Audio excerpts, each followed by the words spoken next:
Welcome, my friends, to Peace, Love, and Bring It Back, the podcast that never ends, where we gather our clan and talk about the peace and love in our lives, the difficulties along the journey, and how we rise up from them.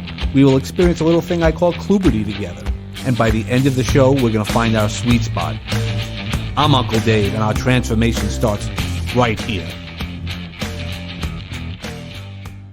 Hey now, and how are you doing? Want to welcome you to the next episode of Peace, Love, and Bring a Bat. Today's guest is a 4-time TEDx speaker, queen of YouTube. I can't wait to talk about her, but I really am excited because I do know Kristen really well. Kristen Donnelly. How you doing, Dr. Kristen Donnelly? Oh, I'm fantastic, David. Thanks so much for having me. Yeah, I'm so excited. I mean, you and I have been talking about this for a while, and in between all of your TEDx's, she's just completely focused, and she has so much that she wants to change the world with, and just get her message out there, which is so powerful. Well, I'm certainly trying my best for sure, and really excited to have such a great team around me to be able to start helping people have these conversations about what it means to have a deeper human experience. Yeah, that's really what it is. That's where I was going to ask you the first question. So what are your TEDx? There is a through line with all of your speeches, and could you tell us something what that through line is? Sure. So the through line of my entire career is empathy. And we define empathy as understanding yourself and others better so that we can all have better human experiences. Because in our research, empathy, emotions is only one piece of things. So a lot of people will assume when I say I'm an empathy educator, which is how I identify myself, that I teach people about their emotions. But that's not true, because empathy is a lot more of a mental posture. It's a lot more about understanding than it is about emotions. Emotions are a part of it because we're humans, but it's not the be all and end all. And so all of my talks have something to do with helping us understand ourselves and others better. So my first talk was about understanding the concept of tolerance, in that I hate it. And I think it's actually preventing inclusion and equity. And so that's the first conversation I had, again, about understanding. Then I gave 2 different talks on understanding trauma in a different way and figuring out how to look at trauma a little bit differently. And then I gave one about understanding how we do employer-employee relations differently. So everything is about understanding in a certain way. And that's what I try to do all the time, is help people understand. And if I'm doing my job well, it's understanding without judgment. Yeah, that's the biggest challenge, is we all have to try to clean out that judgment. It's because that's what really holds us back the most, is that preconceived judgment, or the judgment, oh, I know what you're talking about. No. Sometimes the answer might be yes, and sometimes the answer is quite different because you don't know our experiences. Correct. I think one of the most toxic phrases we can say to somebody is, I know just how you feel. Because you can't. You can't know how someone feels. First of all, we rarely know how we feel. We're not always equipped to name our own emotions. But also, none of us have each other's circumstances or context or relationships or history. And the story Aaron and I frequently tell is that we both lost our grandmothers right around the same time. And we're best friends. We share a soul in some ways. So if anybody could look at the other person and say, I know just how you feel, it should have been us. But we can't, because we had completely different relationships with our grandmothers. And so what we just said is, I'm sorry you're in pain. How can I help? What do you need from me right now? And that was so much more emotionally productive than I know just how you feel. Which my immediate response to that is, the hell you do. It shuts down conversation rather than invite a deeper relationship. How would you say, I've been guilty of actually both, but probably more of the latter, in that, I know how you feel. We don't know how we feel. I mean, that's why when I talk about my suicide attempt, for people are like, oh, you should have just talked to me. Like, no, talking wasn't it. It wasn't. There was a reason for it, and it wasn't sadness. It wasn't one of those things I could have talked through. It was one of those things, and I explain it, is when life gets too heavy, you're carrying too many things, you have to put something down. And if you don't, that's the challenge. It's, carrying too many bags in from the grocery store. Wouldn't it have been better if we carried less bags and maybe made one extra trip? That makes sense. And first of all, we've all said it. I've said it. Like nothing that Aaron and I are talking about now is when we are having these conversations is meant to shame someone for doing it before. I'm very, very clear that being a human is super hard. None of us really know what we're doing. We all figure it out by figuring it out together. So it's just that someone points out like, hey, maybe this isn't the best thing. And you go, oh, right. Okay, I'll do it differently now. It isn't me saying you've been a horrible person that you did these things. There's not a moral judgment on that statement. There's just a, hey, let's do it differently now. And one of the reasons that we tend to do things like say, I know just how you feel, or you should have talked to me or something like that, is that for a couple really interesting reasons, we need to center ourselves in other people's stories. Mm. And when we do that, we make their trauma not about them, but about us. So the challenge really, so like those people wanted to be helpful to you. And that might be out of delightful kindness and really good motivations, but your story is not about them. Right. And what they were trying to do in that moment was make it about them. Mm-hmm. And they don't even know they're doing it. It's not a conscious thing. So the best thing that we can train ourselves to do is to allow other people's stories to be theirs. Right. And let them stand on their own and let our story stand on our own. This is a lot of like where now I really love how we're telling kids to kind of name what they're feeling or what they need or what they want a lot earlier than I was ever told to do that. Yeah. I think technically I'm almost 40. I've never been told to do that. Yeah. I've just decided to. But we're learning to more assert ourselves in our own stories. And I think that's actually really healthy. Yeah, no, and that's the powerful piece is that it all has to start with ourselves. And if it doesn't, base off of that, that was one of the lessons, that I learned. When it starts with yourself and you're able to then see things from your version of what it is. Because again, you and I could be experienced. We can go watch a movie together and have a different experience. Same movie, same mostly, perspective. But guess what? You still might affect it. It might be different because it's not, how you saw it. And maybe some of those life experiences that you had were brought up in the movie or things like that. And that's really it's really powerful once you start seeing that, because that's what gives us each permission to learn a little bit more and see things from another perspective or viewpoint.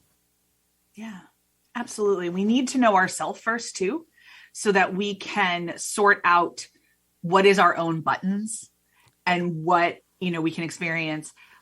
We all have those things that no matter what, we can't be logical about, right? Because it's either trauma or it's just a really emotional, there's lots of people that aren't logical about sports teams. There's lots of people that aren't logical about their own, personal stories. So we all have those things. It's important to know those things. Yep. So that when you're in relationship with somebody, if they brush one of those things and you react like the Tasmanian devil and not a human being, they hit my thing. Yep. And I got to go now and make some restitution. That wasn't a great behavior, but they hit my thing. And so now we say to them like, hey, this is my thing. I know it doesn't make sense to you, but it's my thing. So let's agree to not do this again, kind of stuff. But the important thing, and I'm using the word thing far too much. The important element of this is knowing yourself and knowing your own story and centering yourself in your own story. And then doing the reciprocal action for other people. And those aren't linear journeys. They're very cyclical. Mm-hmm. You learn a little bit about yourself. You learn more about other people. You learn a little bit about yourself. You learn more about other people. And it's these cycles that just keep going throughout our lives as long as we're willing to engage with the work. Well, that's the whole trick is wanting to engage. Most of us, many people are scared to do that. Again, we met through Trish Brooks' Big Talk Academy and through Trish. One of the talks that I had given there was, how you can slay the monsters in your head, which are worse than the monsters under your bed. It really is having to do that. That was, so the word, I'll bring up that word, kluberty, that I told you might come up in our conversation. It's that growth period. That's what it really is that growth, to look into what triggers you have within yourself. Because each person's kluberty, each person's ability to get through those traumas, I didn't realize all the little things that I was doing prior to coming up with this or going through that process. Have you gone through a process like that or know about a process? Oh, about 14 times, I think. Yeah. Like when you asked me about that word, like what's a growth period? I was like, well, there's this time, and then there's this time, and then there's this time. I think I've had some really strong experiences of growth out of trauma, for sure.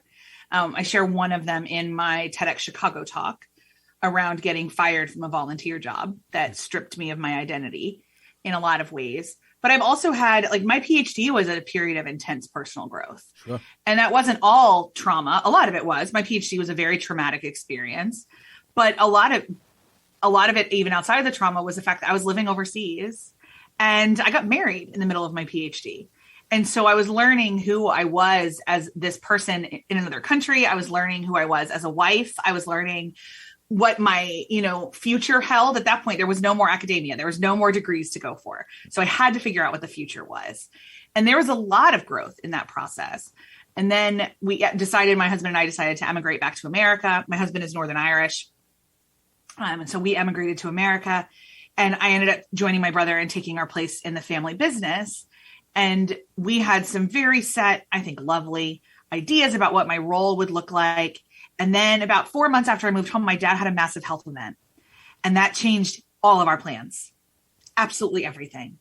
And so from 2016 to the beginning of the pandemic was another time of intense growth that may or may not be associated with trauma, but a lot of like drinking from fire hydrants and sitting there and being like, okay, so what does ROI stand for? And why do I need to know what the natural gas prices are? And can someone help me understand what this, it was a lot of that. And a lot of sorting through those kind of things. But I don't know if people are very honest with themselves. I don't know if any of us have avoided those periods of growth. Like, I think of my brother and his wife right now who have 2 kids, like 2 and under. Mm. And I'm not sure if they look back on this, they'll talk about their season of tremendous personal growth. I'm not sure, but they should.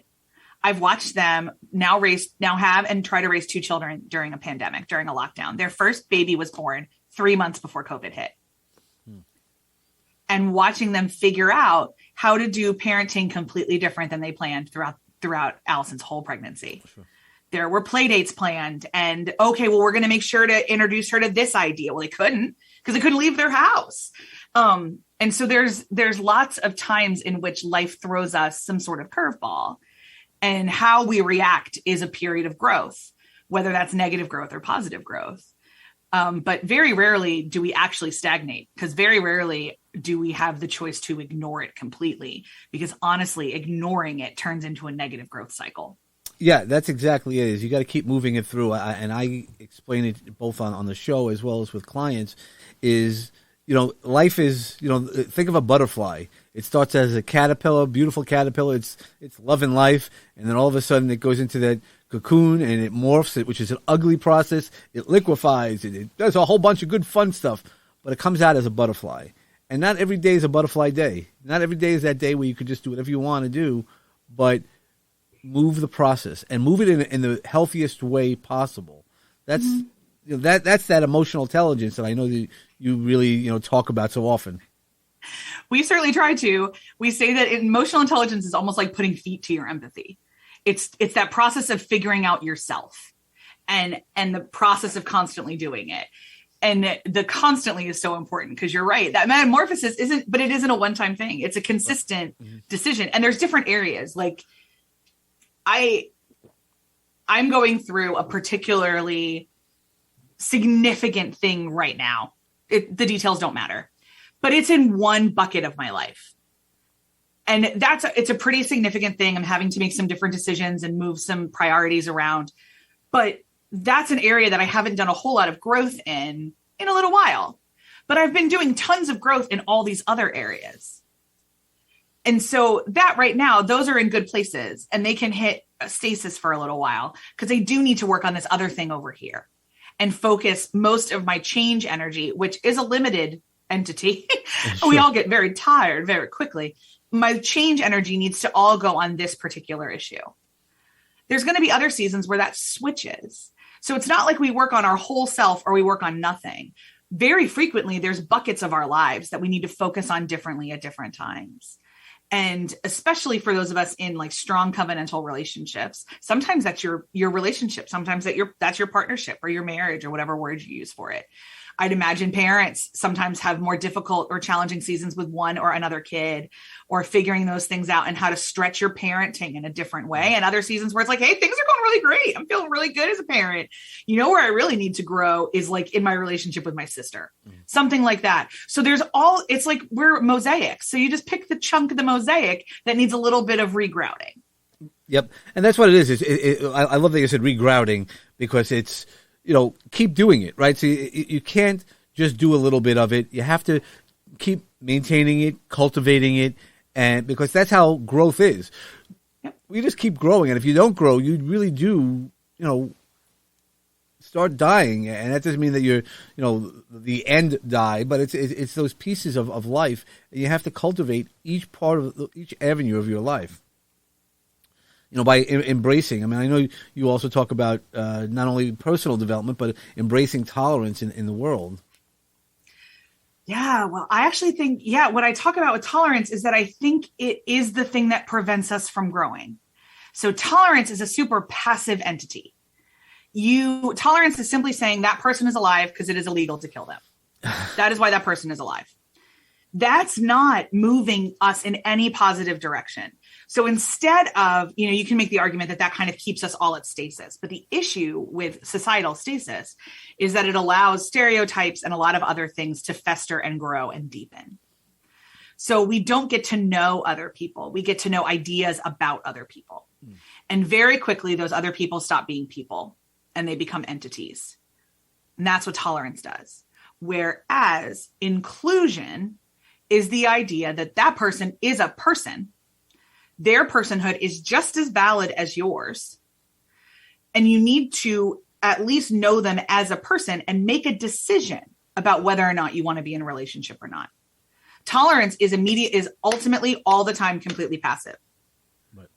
You can choose to not be in a relationship with people. Absolutely. Inclusivity is not a kumbaya thing. Inclusivity starts with informed choice about people.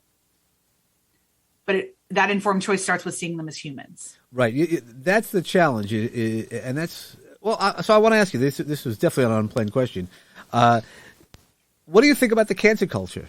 In talking, and I don't want to go too, I'm not asking for political and, all that stuff. But, to understand, because I've had these conversations with people, and I don't like it because it defines a person at a point in time that doesn't include growth and learning from that experience. Yeah, it's not my favorite for that reason. I think there are ways to respond to it, though, and ways not to. And I have seen that if people, not maybe necessarily like massive national political figures, sure, but I've seen a lot of smaller instances of it where if somebody goes, that was me blowing the call. I had no idea. I'm going to change. There is sometimes grace and forgiveness there. There is a little bit of space. If you stand up and be like, I never said that, or I never did that, that's when cancel culture tends to dig in and be like, well, screw you. Now you're dead. Yeah. So sometimes if you stand up and because really what they're looking for, the Twitter, which is usually where this starts, the Twitter and the TikTok, what they're looking for is accountability. Mm-hmm. More than anything, that's what they're looking for. They want you to stand up and say, that was wrong and I'm different now. And if you do that generally, more often than not, and you sow actual authentic change, they'll leave you alone. It's when you double down. Right. That's the problem, especially around sexual assault. And I'll be honest, I am the quickest to cancel people around sexual assault emotionally in myself. Because if somebody brings forth an accusation and they go, I never did that, my immediate thought is, oh, you don't know what sexual assault is. Because if she's saying that you touched her without your consent, I promise you, child, you touched her without her consent. So what your response should be is, I am sorry, I did something that made her uncomfortable. Right, I'm going to ask her how to make restitution, and I'm going to make sure I never do it again. Then I'm like, oh, they get it. Cool. They made a mistake. Or the culture in the 80s let them do this. Or that was normal then. It's not normal now. Let's move forward. But somebody's like, I never did that. Or, well, that was just locker room culture. It was totally normal then. No, say, I'm sorry I made you uncomfortable. It's not that hard. Right. I'm sorry I blew the call. So I think that's it. The automatic, like, cultural pile on of people, I do not love at all. And what even gets my goat more, David, I'll be really honest, is that the people that should be canceled for behavior tend to get a whole lot of forgiveness. Sure. And the people that shouldn't be tend to get maligned faster. And that's kind of been a pattern in the last couple of years, especially. I laugh all the time because YouTube constantly says that it canceled David Dobrik. We have canceled David Dobrik. David Dobrik is canceled. Cool. He still has a show on Nickelodeon and a show on Nat Geo. So I'm not entirely sure how you canceled him because he's still rolling in the bank. Right. So that's kind of the other thing. Like, oh, I'm glad you canceled him. Explain to me what that means. Yeah, and that's the part that I don't like is, look, every company is allowed to make their own decision, but it's, what is canceled? So you're not even giving them the opportunity. Now, if they dig in deep, and say, yeah, but that wasn't my intentions. Okay, but, our intentions, right? The road to hell is paved with great intentions. Yeah. But if our intentions don't match up with our alignment, that once you learned that you've done something wrong, I'm not, that's one of my Kluberty things is, I know that, growing up, 70s, 80s, I know I've said things that I would never say today. I mean, I'm not the same person. I've used those years well. I'm not the same person who tried to hurt myself. Like I get that question as well. How can you know? I go, I use my resources now. I know where I tripped up and how I would grow from that experience. I never want to do that again. It was not fun to go through. I can't imagine that it would be. Yeah. We learn from more from overcoming our pain, as an identifier, as you were saying a little bit earlier. Yeah, and I think the real downfall to me of cancel culture is not that it actually silences voices that shouldn't be silenced necessarily, is that it prevents people from coming out with opinions at all. Mm. And people are terrified of this kind of amoeba entity called cancel culture. So usually when people come to us and they say, but if I say this, I'll get canceled, I kind of say, well, what platform do you have that you would be canceled on? Because cancel culture is a social media thing. So your kids aren't going to cancel you. If you are not on Facebook, this is not a problem that you may have. So let's discuss the scope of cancel culture, which is actually pretty narrow. BuzzFeed's probably not going to write about you. So let's kind of keep this narrow. But the other thing is that if we understand the power of apologies and we understand the power of accountability, very few public apologies. Aaron and I have done a couple podcast episodes actually on analyzing people's public apologies for screwing up. And one of the ones that we say was so good is Ellie Kemper when she got called out for being part of a racist beauty pageant. Hers is a really solid, well-structured public apology. There are so many that are not well-structured public apologies. Sure. And they are, I always joke that one thing I hate more than anything is a notes app apology. Like if you wrote your apology in the toilet of the club you were at, I'm not thinking it's really authentic. Yep. But what we need to get used to is saying that's who I was then. And I think differently now. Or I had no idea I had no idea I was so wrong. Thank you for teaching me. Yeah.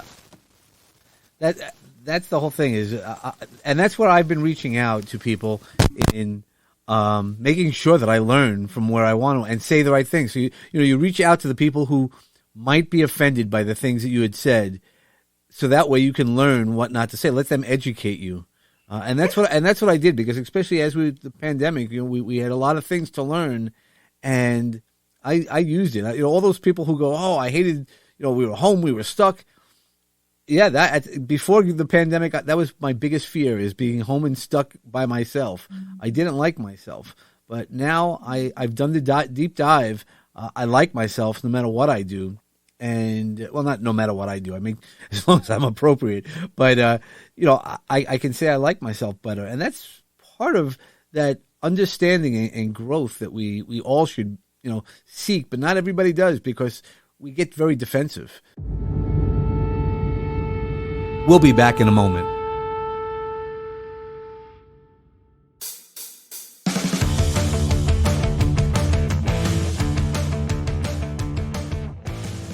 This is John. And Mark Cronin from John's Crazy Socks. And we're interrupting to say we hope you're enjoying this episode, but please make sure to check out our show, the Spreading Happiness podcast, another great show produced by Launchpad 516 Studios.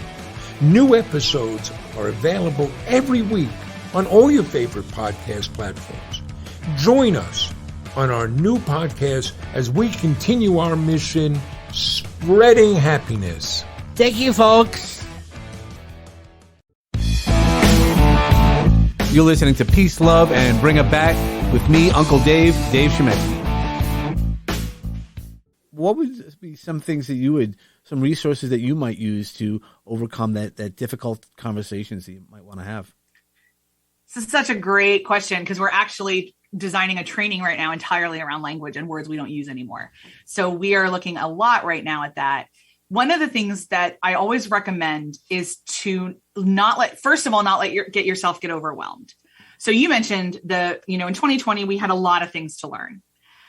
Everyone had a lot of things to learn around a lot of different things. We had to talk about systemic racism. We had to talk about the school to prison pipeline. We had to talk about police brutality. And then 2021 hits and the Asian spa terrorist attacks hit. We've got to learn about the sexualization of Asian women. There's a lot of things we got to learn here. Then Gabby Petito disappears and we learn that Indigenous women are disappearing like it's a hobby and no one's paying attention to it. Lots of things we got to learn. So the first thing I would say is pick a thing. There is so much to learn and you will never stop learning and you will never stop. So don't try to omnivore this for a minute. Pick one thing. Yep. So if you'd love to know if what I just said about Gabby Petito, you didn't know about the missing and murdered Indigenous women, that didn't cross your timeline.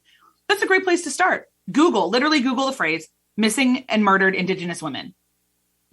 There's podcasts, there's YouTube videos, we've done a couple things on it, and learn what it means that Indigenous women go missing and are murdered at alarming rates all over North America in unrecorded ways. Yep. It's a problem. So you can learn about that. And then you can decide, I want to know more. I want to get active. I want to do something to help this. Or you can say, I know about this now. So the next time somebody goes missing on television, I can ask critical questions of the media. Why are we focusing on this white blonde girl when this isn't happening? Not that the white blonde girl missing isn't a problem, but we have a disproportionate focus on blonde girls going missing. So how do I, because in a lot of circles, Gabby Petito was all people would talk about. So the next time a Gabby Petito happens, you can say, I'm so glad we're talking about this. Can I also draw your attention to this problem? Right. If you're really concerned about this is actually a domestic violence issue. Could I draw your concern to your local women's shelter? Mm-hmm. So you're more informed now. And so then you can move on. Maybe you say, you know what? I also don't know a lot about this. Cool. Figure it out. One of the quickest ways I always say to learn about other cultures is learn their food. So if there's restaurants in your area that have an ethnic food that you've never eaten before, go there. Don't be embarrassed. Ask what you should eat. Ask. I've never been here before. I've never tried your cuisine. I like this meat, or I'm a vegetarian and I don't like spice. Could you bring me something you think I'd like? Yep. Start there and just start somewhere. That's all about outwardly facing stuff. Inwardly facing stuff, I'll be really honest. My first recommendation is always therapy. And that comes from being a social worker and from being in therapy on and off since I was in 8th grade, the first time I actually had my own suicidal ideations and my parents knew to outsource that real quick, that wasn't something that they were equipped to handle. My mental health wasn't something they were equipped to handle. So they sent me to therapy. And I've been in and out of therapy since I was 12. And it has saved my life. It has saved my marriage. It has saved my business, because I have a very unique brain chemistry that is pretty high maintenance and I need a lot of help. So the first thing my recommendation is always, always therapy. But I know other people for whom yoga is a big part of focusing on themselves. Learning to breathe differently is something my business partner has done. She learned to breathe differently during the pandemic, entirely through her nose. She read this book called Breath, and it changed how she thinks about her body. So she breathes differently now. That's something that she did to change herself. You can move differently. You can pick a different diet. You can start journaling. There's lots of other things you could do. My answer first is just always therapy. Sure.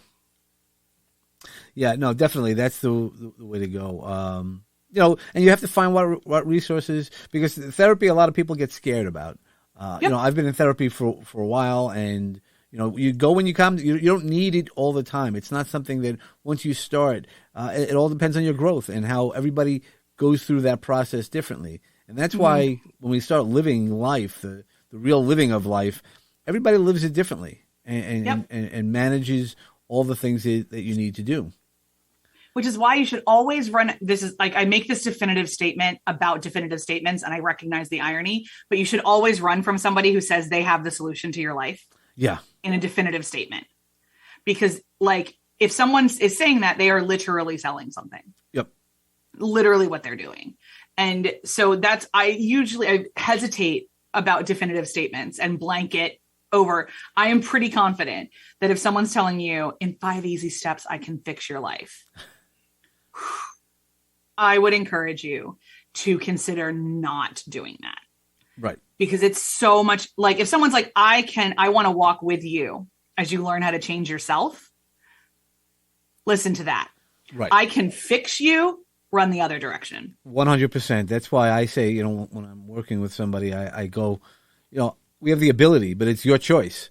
So anything that I give is just options, and your options is how you like it. Some people might not like this, that, the other thing. I always use the extremes of, if you like to jump out of an airplane, that's great. That's not something that I would find relaxing in.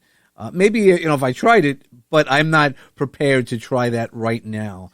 And because I always say that's a you dream. Yeah. Like, so actually on our second date, my husband was like, do you want to go skydiving with me someday? And I said, absolutely not. Like, absolutely not. And we talk about it now. He goes, you were deeply trying to impress me then. And I was trying to impress you. And you still flat out went, no, I'm never doing that. I said, exactly. Because we all have our limits. Like, right. There are things I will try for you. Jumping out of a plane is not one of them. You're not that cute. I'm not doing it. So I was like, I will drive you. I will pay for it. And I will sit on the ground with a book. Right. No, exactly. It's knowing those boundaries, and that's that bring a bat moment. It's really knowing your boundaries and your, what your non-negotiables are. I think that's the biggest, thing that people aren't honest with each other about at times in relationships. Yeah. I remember I had a friend who was dating somebody, and she loathed American football, like loathed it, like can't even hear the announcers. And she was dating this guy who was obsessed with American football. And she told him that like, it was fine. She liked it. Okay. And I was like, this is dumb. Right. Like you have literally lied to him about one of the foundational hobbies of his life. Sure. This is not going to go well. And it didn't. They ended up breaking up because it's not just a thing for that particular dude. It's like foundational. Sure. Yeah. Right. There's things that are non-negotiable in his life. In his life. Right. Yeah. It would be non-negotiable for me to be really in an intimate relationship with somebody who doesn't understand how important my faith is to me. They don't need to share my faith, but I couldn't be in an emotionally intimate relationship with somebody who mocked me for my faith. Sure, of course. And so like, that is one of my deep non-negotiables, and we all have them. I talk about knowing yourself in the framework of a trampoline and identifying different parts of your inner life as a trampoline, and that the non-negotiables that you talk about, I talk about as the base of the trampoline, where once they're set, they're not going to change except through trauma. Right. And like, this is the thing that holds everything else up. That's a great way to look at it. And you want to hit your center spot, your sweet spot. What I talk about is that center, part of the trampoline is where you can jump the highest and lift yourself that much higher. One of your other TED Talks was everyone is replaceable, or everyone is not replaceable. Could you explain that a little bit? Yeah. So the title is Everyone's Replaceable and Other Lies We Live By. So a little bit tongue in cheek. And it's about my family business. So my father started our business about 32 years ago on a couple principles. But one of the main ones was, we're going to treat people like people. In 32 years, we've never had a financial layoff. We spend a whole lot of time treating people like people, doing our best, working with them. And so it's always bugged me, that phrase, everyone's replaceable. If you mess up, I can have somebody in here to do this job. That doesn't mean they're replaceable. It means the position might be interchangeable, but the human is not replaceable. You are still losing that human, the human that brings specific things to your organization. So the talk is about how we can hold people and profits in tension. You can do it. It's a choice. You don't have to choose one or the other, because we never have. We've always held them in tension. There are some decisions. I'll have an employee come to me and say, I really need to leave at 3:00 for the next 5 days because my kid's getting out of school at a whatever. So I'm going to lose a couple hours of that person's productivity. Maybe not great. Maybe we're in the middle of a really big project, but like, what's in the long run of things more important, that project or that kid? Mm-hmm.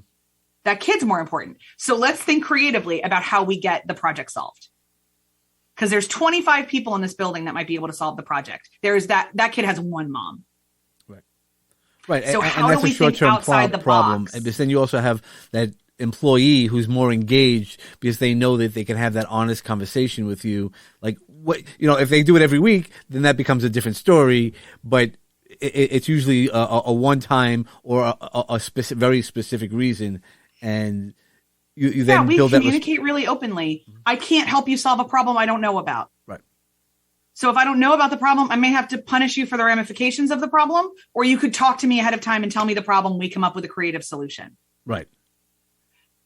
My understanding of leadership is that it's my job and my brother's job. Our job is to make sure that everybody in the building can do their job. And their job is to serve customers. Whether that's in being on the phone with customers, whether that's making the thing, whether that's shipping the thing, everyone else in this building is focused on customers. My brother and I are focused on everyone else in the building. Sure. So how do we make sure that you are equipped to do the best job you can as the best you want to be? So we'll help you pay for college if you want to go. We'll help you pay for other training if you want it, as long as it kind of benefits the company in some way, benefits your job. We'll help you dream of different dreams. There's people around here who have second jobs and we're cool with it because if that's their passion, they know that it can't ever become a full-time job for a whole lot of reasons. And they want to do it on nights and weekends. Cool. I support that. We don't believe in non-compete clauses in that way because these are full human persons. So the TEDx is about that. I say that people are not interchangeable. They're simply not. They are people. And when you treat people like people, people treat you like one too. And a lot of the really toxic shit between employers and employees can break down. Are we perfect? Absolutely not. Oh my God, no. But do I think we have a pretty good thing going here? Yeah. I mean, by all the business measures, I got really low turnover, like single-digit turnover. That's crazy. Good. Congratulations. And we've had it for years. We've had like either single or low double digits for years. There's people in this building that have been here for 30 years. And one of the reasons that they're here, even through hard times and through personality differences and through the garbage of doing life with other people, is because they know that I believe, and I think they would tell me this, that we treat them like people. Right. It's those intentions that you've put into and your father built, so, that leadership piece is the intentions that you work at, and your people are more important. And that's why I love the title about being replaceable, but the lies we tell ourselves. Everybody, has interchangeable relationship. Not everybody. Often people have interchangeable relationships and things like that, but they're not replaceable. So, you can tell yourself, I don't need that person. I don't need this person. But there's pieces of that could be right. And there's pieces of that are you telling yourself the truth? And that's really what it all comes back down to. If you're speaking to yourself the most kindly way and in your own truth, whatever that means, that most authentic truth for you, that's where you can have the largest growth. Absolutely. Okay, I've taken up a lot of your time. We usually try to keep every episode about 40 minutes or 30 minutes. But I just want to say thank you so much, and we'll love to keep contacting you. And everybody should just follow Kristen, because she's just an amazing person, and listen to those TEDx talks because you will be inspired by it. There's so many gems in everything that we say, and I know you're on YouTube. Why don't you just share how we can contact you or hear your podcast as well as other things? Well, we are kind of content crazy machines over at Abbey Research. So the best way to find us is our website, which is argooddoctors.com. We're also on YouTube at Abbey Research. If you just Google that, will come up, and you spell Abbey, Abbey. Our podcast is the Culture Cast, but again, all of that can be found at our website, argooddoctors.com. Awesome. Well, thank you so much, and I appreciate it. Thank you so much, David. Yeah, is there any final words final gems or seeds that you'd like to leave with us with? Wherever you are right now, wherever you're listening to this, I want you to know that you're doing a great job. And that's not a cheap saying, because immediately I'm sure your brain is like, she doesn't know me. But here's what I do know. If you're listening to this, you're trying to grow. And if you're listening to this, you're trying to be the best version of yourself.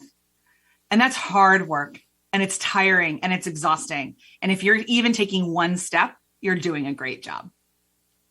Wow, that's awesome. And that's awesome. Thank you so much. And for everybody else, take that piece of advice as well. But I just wish you to find your peace and love in your life.